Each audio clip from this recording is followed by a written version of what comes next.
guys, Jazz here. Today I'm coming at you with my to be read for the stay-at-home reading rush. This is a special version of the reading rush that the hosts decided to do to sort of encourage us to stay home and also to read some fun stuff during this crazy time. So this is a shorter version of the readathon that is still going to happen in the summer. It's taking place from April 16th to the 19th, so it's just a little 4-day experience, and I will link you to the Reading Rush announcement video in the description if you want more information. Now for this particular little readathon, they decided to have a tag that precedes your to be read. You don't have to do it, but I love a tag. So I'm going to do the stay-at-home reading tag questions, and then we'll jump into the to be read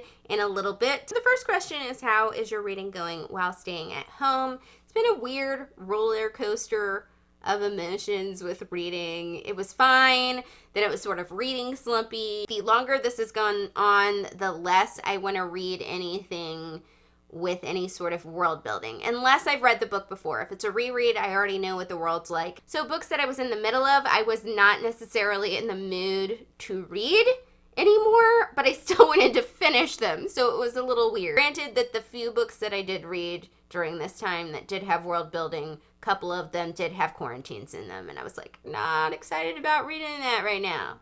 Want to read the opposite. Where have you been reading at home? I feel like I've mostly been reading in my bed. It's not my favorite place to read, but I do feel like the best time for me to read is at night before bed, and I'm trying to read more at night before bed because it just relaxes me and settles my brain down. I prefer to read in a nice big comfy chair, but that has not been the case for some time now. Best book you've read during isolation. Early on in the quarantine experience, Scribd, I like to call it Scribed because that makes more sense to me, but it's Scribd.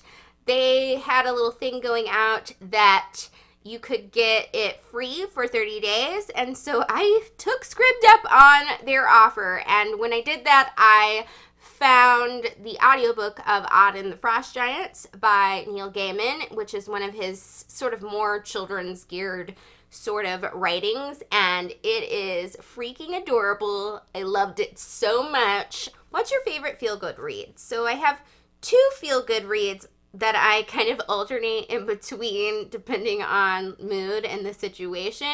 Now, one of them I am planning to reread for this readathon, so I'll bring that up in my to be read a little bit later, but the other one is The Princess Bride by William Goldman. It's just a really funny book, so that lifts my spirits every time I read it. The characters are really fun. It's a little bit fantastical, so there's a level of escapism going on in it. It's just a good old fun time, what can I say? A book you wish you could buy or borrow from the library, as most of those avenues of borrowing books are closed. Now, I got sort of lucky because I ended up going to the library right before the library closed. Actually, I used two libraries, so I went to both of those before they both closed and checked out some books, and I still have quite a few books from that experience, you know, checked out that I can read and renew for a little bit. However, I will say that one of the books that I did check out was Casino Royale by Ian Fleming, which is the first book in the James Bond series, and I kind of wish I could go to the library and check out the second book in the series. Now, granted, I did audiobook this, but I liked reading it along with the audiobook, so I kind of could technically get the audiobook on Audible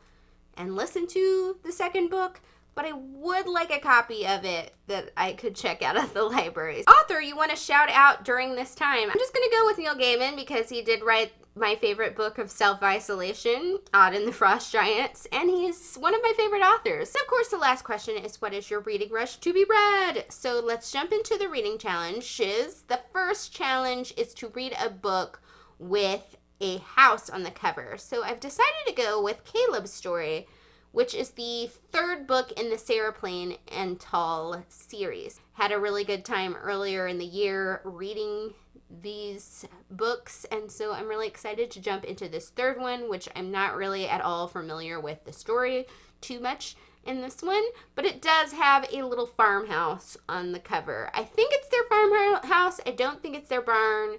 If it turns out that it's their barn, sorry, but I'm pretty sure it's their house, so we're gonna go with it. Second one is read a book in the same room the whole time. I'm going to not really pick a new book for this because I have plenty of other books and I could read any of them in the same room. Third challenge is to read a book set somewhere you wish you could go. I'm going to try to complete the annotated edition of Anne of Green Gables. This is my other feel-good book. Whenever I'm down, usually this book can cheer me up. Now I'm in the mood for some annotations and getting some backstory on the book and some analyzation. So I think I'm going to be able to read this.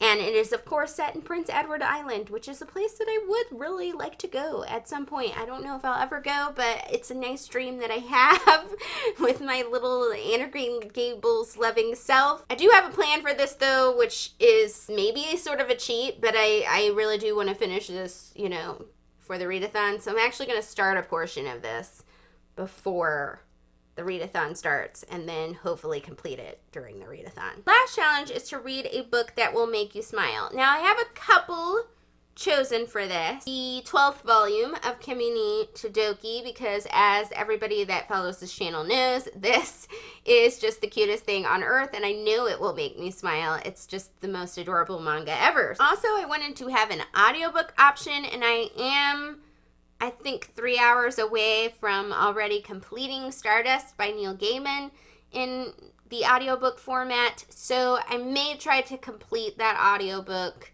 during this readathon if I need to listen to an audiobook. That was the tag and the to be read. I hope you guys will have a fun time reading if you are joining this readathon. So I wish you all your luck with this 4-day reading experience. I hope you guys have fun. I hope you guys that aren't doing the readathon are still having some happy reading experiences as well. And thank you for watching.